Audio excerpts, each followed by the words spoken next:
Awal kisah dimulai dengan seorang anak manusia bernama Desmondos yang tengah bermain bersama kakaknya. Mereka berdua adalah anak dari seorang mantan tentara yang telah selamat dari Perang Dunia I. Dan hasil dari sisa Perang Dunia I itu membuat ayah Desmond ini mengalami sedikit guncangan sehingga dia jadi bertingkah sering mabuk-mabukan, meminum amer, suka sekali melakukan kekerasan kepada mereka, bahkan terhadap ibunya.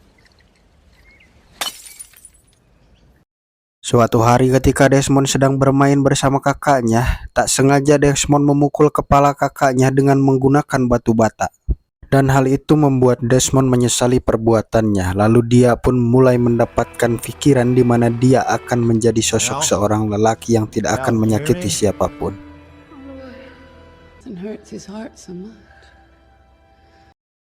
Bertahun-tahun berlalu, kini Desmond pun sudah berubah menjadi pribadi yang religius, dewasa, dan sangat agamis. Itu ditunjukkan dengan dia suka sekali membantu dengan ikhlas di gereja. Bahkan ketika Desmond melihat ada orang yang mengalami kecelakaan, dia tanpa pikir panjang langsung membantu dia dan membawa dia ke rumah sakit. Sang dokter pun berkata kalau saja Desmond tidak membawa dia secepat mungkin orang ini akan meninggal dunia.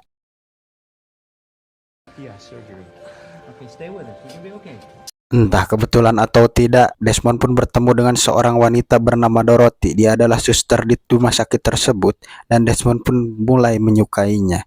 Dan tak lama kemudian, Desmond pun sering bolak-balik ke sini hanya untuk menemui Dorothy. Good luck, Mama. Good luck. Hari-hari pun berlalu, kini Desmond dan Dorothy mulai memadu kasih dan saling mencintai dan memutuskan untuk pacaran, di mana Desmond pun memutuskan untuk melakukan adegan pengencrotan dan pengendilan. Tidak ya, ini tidak seperti kisah-kisah film pada umumnya. Desmond ini sangat baik sekali. Lanjut. Okay, well, I love you. Suatu malam ketika Desmond dan keluarganya sedang makan-makan, tiba-tiba sang kakak pun muncul dengan menggunakan baju tentara dan berkata kepada mereka bahwa dia akan ikut mengabdi di Perang Dunia Kedua, dan itu cukup membuat ayahnya semakin sedih. Ya, tentu saja karena ayahnya mengetahui betapa menyedihkan dan pilunya kisah mereka dahulu saat berada di medan perang.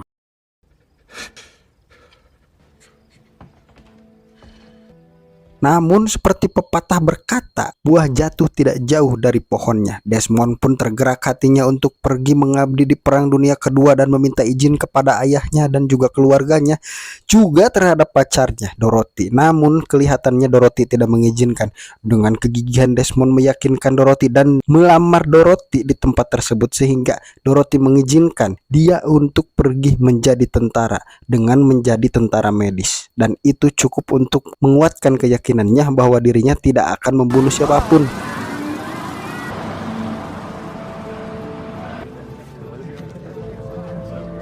Sesampainya di kamp pelatihan, Desmond pun berkenalan dengan para kadet yang akan menjadi anggota tim mereka, dan tidak seperti yang dibayangkan bahwa ternyata mereka sangat ramah dan baik terhadap si Desmond ini.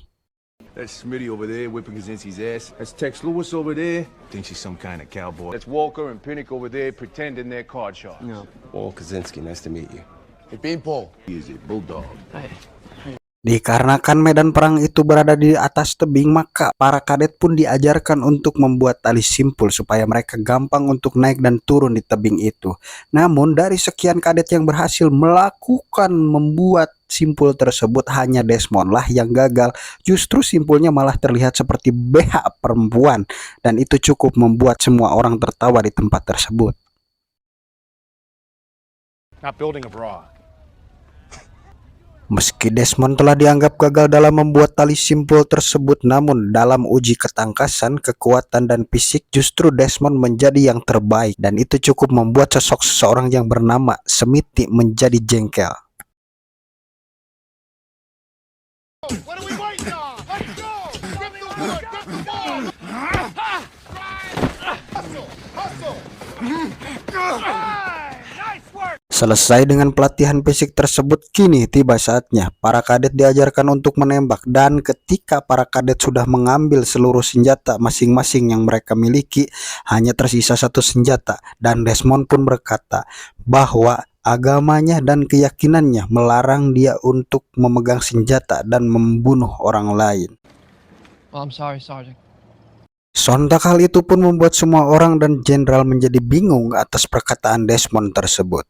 Namun meskipun begitu, Desmond terlihat yakin dengan apa yang dia ucapkan dan hal itu tidak akan merubah keputusannya. Clear! Yes, Sergeant! Dikarenakan Desmond tidak ingin memegang senjata, alhasil Desmond pun dipanggil untuk menjelaskan kenapa Desmond tidak ingin memegang senjata. Karena sekedar informasi saja ya, tidak mungkin tentara Jepang itu bertanya kepada Anda bahwa kamu sudah punya BPJS apa belum, BPJS-nya masih aktif apa belum, kamu sudah dapat bansos apa belum, kamu sudah nyoblos apa belum, kamu pilih nomor 1 atau nomor 2 atau nomor 3 apa belum. Kamu tetap saja akan dibunuh oleh tentara Jepang itu. Discharge. Dismissed. Dikarenakan keyakinannya itu, akhirnya Desmond pun harus rela menjadi bahan peloncoan para teman-temannya dan ejekan para teman-temannya karena dianggap akan menjadi beban di medan perang nanti. Dan itu membuat Desmond harus menerima berbagai cacian dan hinaan dari mereka.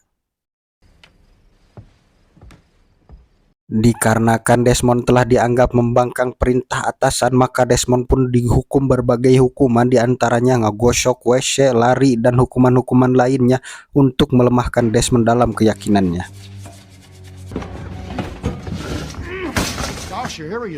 Dan ketika pada suatu malam ketika teman-teman Desmond sudah merasa muak, jengkel, dan benci terhadap sikap Desmond yang sok suci dan sok alim, pada akhirnya mereka pun memukuli Desmond secara beramai-ramai. Dan ketika sang komandan menanyakan kenapa Desmond babak belur, dan Desmond hanya menjawab, dia terpleset. I got extra guard duty. Iya, alih-alih mengadu Desmond terhadap komandannya dan bersikap cengeng dan wajar, justru dia malah melindungi teman-temannya dan hal tersebut membuat teman-temannya menjadi tertegun.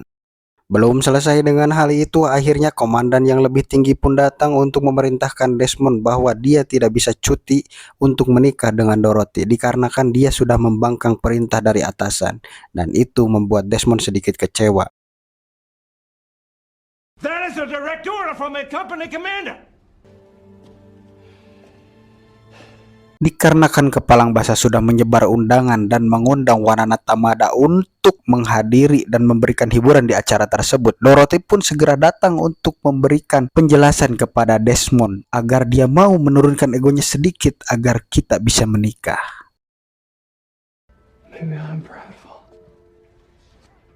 Sampai pada akhirnya Desmond pun dihadapkan dengan persidangan yang dimana persidangan itu akan menentukan apakah Desmond akan berlanjut menjadi tentara medis atau justru malah dikeluarkan.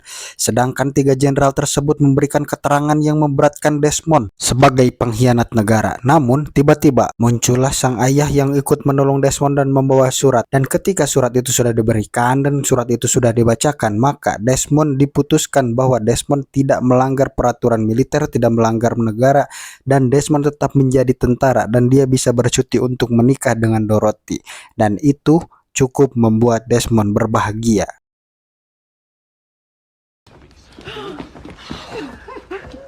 Singkat cerita pun mereka dikirim langsung ke medan perang yang sesungguhnya, dan betapa mengejutkannya ketika mereka melihat banyak mayat di dalam mobil bergelimpangan, betapa mirisnya mayat para tentara yang telah gugur di medan pertempuran.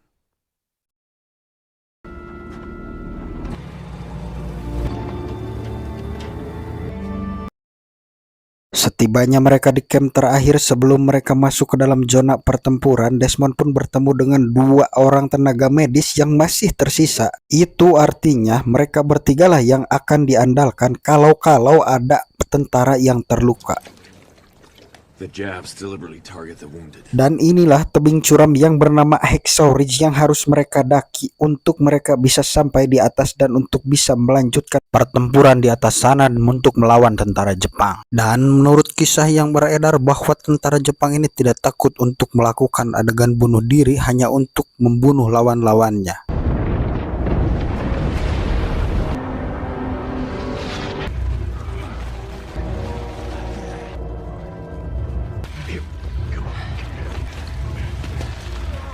Setibanya mereka di atas sana, mereka pun disuguhkan dengan banyak begitu mayat bergelimpangan di mana adrenalin akan segera dimulai.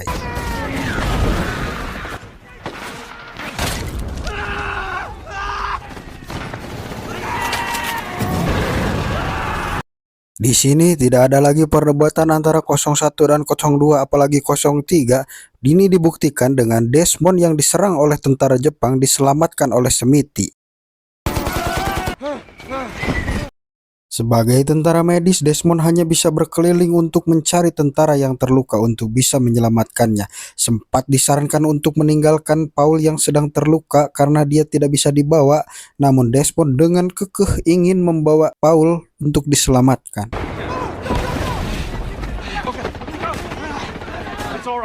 Kembali ke medan pertempuran di mana sang jenderal pun memerintahkan Smithy untuk maju ke depan sendirian dan menghancurkan bunker dengan bom yang dia bawa.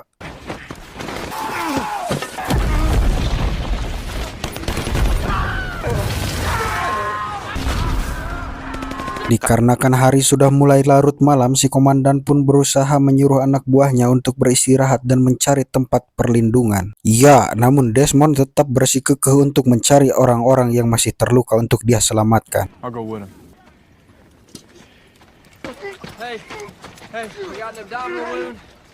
Keesokan paginya, Desmond dan kawan-kawan pun dikejutkan dengan serangan dadakan yang dilakukan tentara Jepang dan...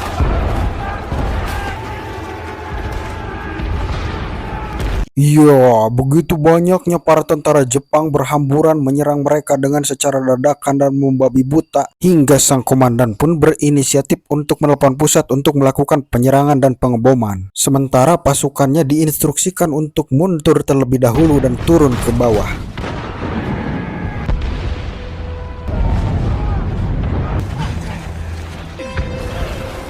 Setelah serangan dadakan dan membabi buta dari tentara Jepang, kini Smithy pun terlihat terluka, namun Desmond segera berupaya untuk menyelamatkan Smithy untuk membawanya dan menurunkannya ke bawah tebing. Namun alangkah terkejutnya Desmond ketika melihat Smithy kini sudah tidak bisa diselamatkan dan meninggal di tempat itu.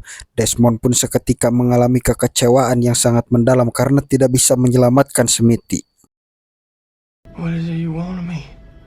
I can't hear you. Dengan mengumpulkan segenap keberanian dan juga karena ingin membayar hutang yang belum lunas, Desmond pun kini berlari sendirian untuk mencari para tentara yang terluka untuk berusaha menyelamatkannya. Dan dengan simpul tali BH yang sempat dihina dulu, Desmond pun berhasil menyelamatkan teman-temannya yang tengah terluka satu persatu. Desmond pun terus-menerus menurunkan orang yang terluka dari atas sana, sampai pada akhirnya Desmond pun menemukan sosok salah satu temannya yang tengah terluka tergeletak bernama Ucup yang akan dihabisi tentara Jepang. Seketika Desmond pun memiliki ide untuk menghalangi mereka dengan mayat dan mengubur Ucup agar menghindari tentara Jepang tersebut.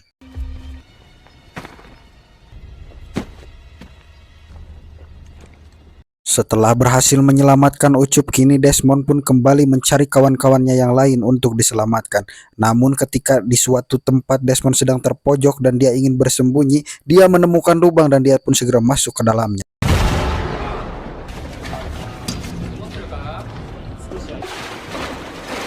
Ya, betapa terkejutnya Desmond ketika sudah masuk ke dalam lubang itu, ternyata itu adalah sarangnya tentara Jepang. Namun disinilah kita akan melihat kebaikan hati Desmond. Alih-alih meninggalkan tentara Jepang yang tengah terluka itu, justru Desmond malah menyelamatkannya. Dan Desmond memberikan perawatan pengobatan tanpa rasa takut sedikit pun kepada tentara Jepang itu.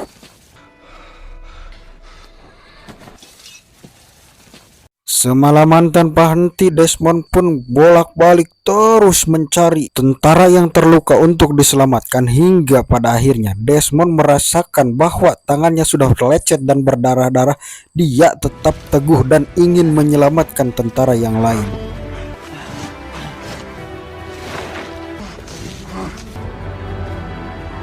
Help me get one more. Dengan begitu banyaknya tentara yang terluka dan terus berdatangan ke camp medis, dokter pun bertanya mengapa dan dari mana mereka datangnya. Salah satu tentara pun berkata kepada dokter itu bahwa di atas sana ada orang gila yang terus-menerus menurunkan tentara yang terluka. Bahkan di antaranya ada tentara Jepang yang dia selamatkan juga. Make it.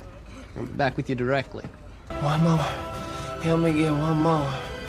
Keesokan paginya Desmond yang tidak sempat istirahat pun bertemu dengan dua tentara, yaitu komandannya bersama satu tentara bernama Freddy. Desmond pun berkata kepada komandannya untuk menunggu karena Freddy lukanya lebih serius dan dia akan kembali untuk menyelamatkan komandan. Sesampainya Freddy di ruang perawatan, tibalah si kapten di sana yang baru menyadari bahwa begitu banyak sekali anak buahnya yang diselamatkan dan siapa yang menyelamatkannya. Dan alangkah terkejutnya beliau ketika mendengar bahwa yang menyelamatkan mereka semua adalah Desmond Doss. Our guys have been coming down in droves, and Hollywood's here. I never thought I'd see. Kembali ke medan pertempuran, Desmond pun berusaha menyelamatkan si komandan dan kelihatannya mereka berada dalam situasi yang berbahaya. Namun alih-alih menggunakan senjata untuk menembak, Desmond justru malah menggulung senjata itu untuk berusaha menarik komandan dan berusaha menyelamatkannya agar bisa dibawa sampai ke tebing. Di tengah terus diserang dan digempur tentara Jepang, Desmond pun mulai beraksi untuk membuat tali simpul untuk menyelamatkan sang komandan. Namun ternyata sang komandan teringat waktu dia menghina tali simpul yang dibuat oleh Desmond karena itu mirip seperti BH. Namun kali ini bisa menyelamatkannya dari kematian. Dan disinilah momen paling mengharukan di mana Desmond mendapatkan respect dari seluruh tentara dan komandannya karena berkat keteguhan, kegigihan, dan kekuatan hatinya untuk mempertahankan keyakinannya. Sesampainya Desmond di camp aman, Desmond pun segera bergegas mandi dan duduk termenung sendirian sambil ngaos kitab sucinya. Tiba-tiba sang komandan pun datang menghampiri Desmond dan berkata bahwa tentara yang akan berperang ingin didoakan olehmu.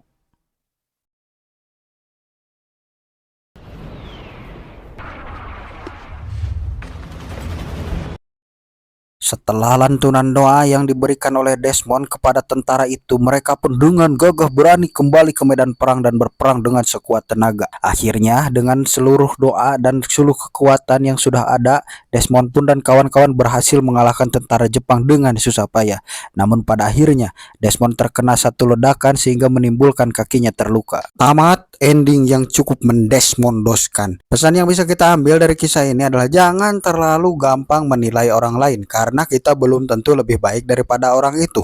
Pada kenyataannya, kita adalah manusia biasa yang harus saling menghargai. Terima kasih atas perhatiannya. Akhir kata, saya, Bang Jiung dari Film 20 mengucapkan dari seluruh jajaran yang bertugas, salam sejahtera dan salam sehat untuk kita semua. Jangan lupa makan, minum, dan modal. Akhir kata, wassalamualaikum warahmatullahi wabarakatuh.